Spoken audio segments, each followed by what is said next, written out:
राजकुमार आराम से स्वादिष्ट मीट खा रहा था कि अचानक एक महिला सीधे महल में घुस आई। उसे देखते ही राजकुमार के हाथ में पकड़ी चॉपस्टिक तक कांपने लगी, क्योंकि वह उससे बहुत डरता था। वजह यह थी कि कल ही उस महिला ने पागलों की तरह उससे शादी का प्रस्ताव रख दिया था, जबकि वह उससे बिल्कुल भी प्यार नहीं करती थी। वह सिर्फ राजकुमार की पत्नी बनकर शाही दर्जा हासिल करना चाहती थी। वह देश के सबसे ताकतवर बिजनेस परिवार की बेटी थी। उसकी काबिलियत और खूबसूरती दोनों ही बेहतरीन थी, लेकिन शाही खून न होने की वजह से कुछ घमंडी रईस लोग उसका मजाक उड़ाते थे। अपना खोया हुआ सम्मान वापस पाने के लिए उसने किसी बड़े कुलीन से शादी करने का फैसला किया, और यह राजकुमार, जो उसके स्कूल का सीनियर भी था, इस देश के सबसे बड़े शाही परिवार का वारिस था। उस दिन से उसने राजकुमार के पीछे पड़ना शुरू कर दिया। उसने उसकी हर हरकत का पता लगा लिया। वह जहाँ भी जाता, वह महिला किसी न किसी तरह वहाँ पहुँच जाती। उससे बचने के लिए राजकुमार ने सादा कपड़े पहनकर निकलना शुरू किया, लेकिन जैसे ही वह थोड़ा सुकून महसूस करता, वह महिला भूत की तरह अचानक उसके सामने आ जाती। हालात ऐसे हो गए कि राजकुमार हर बार उससे भागने लगता। आखिरकार महिला ने अपनी रणनीति बदल दी। उसने किसी और के साथ नकली डेट करना शुरू किया और जानबूझकर उसके साथ करीब दिखने लगी। यहाँ तक कि उसने यह खबर भी फैला दी। जब राजकुमार के सचिव को यह बात पता चली तो उसने तुरंत उसे बता दिया। यह सुनकर राजकुमार का खून खौल उठा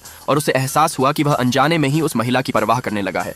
लेकिन एक राजप्रतिनिधि होने के नाते उसे युवा राजा के साथ एक बड़े समारोह में जाना था, जहां बेहतरीन कंपनियों को सम्मान दिया जाना था। और हैरानी की बात यह थी कि उस कंपनी की डायरेक्टर कोई और नहीं बल्कि वही महिला थी। सबके सामने लाइव प्रसारण में उसने खुद को पूरी तरह संभाल कर रखा और कोई अजीब हरकत नहीं की। इससे राजकुमार को थोड़ी राहत मिली, लेकिन तभी अचानक उसने फिर कुछ ऐसा किया कि वह पूरी तरह चुप हो गया। उसी पल उसने तय कर लिया कि वह कभी उससे शादी नहीं करेगा। लेकिन उसी रात उसने एक भयानक सपना देखा, जिसमें महल में आग लगी थी और पिछले राजा की रहस्यमयी मौत की सच्चाई सामने आई। डर के मारे उसकी नींद खुल गई और अगली सुबह बहुत जल्दी उसने उसी महिला को बुलाया और बिना देर किए उससे शादी का प्रस्ताव रख दिया।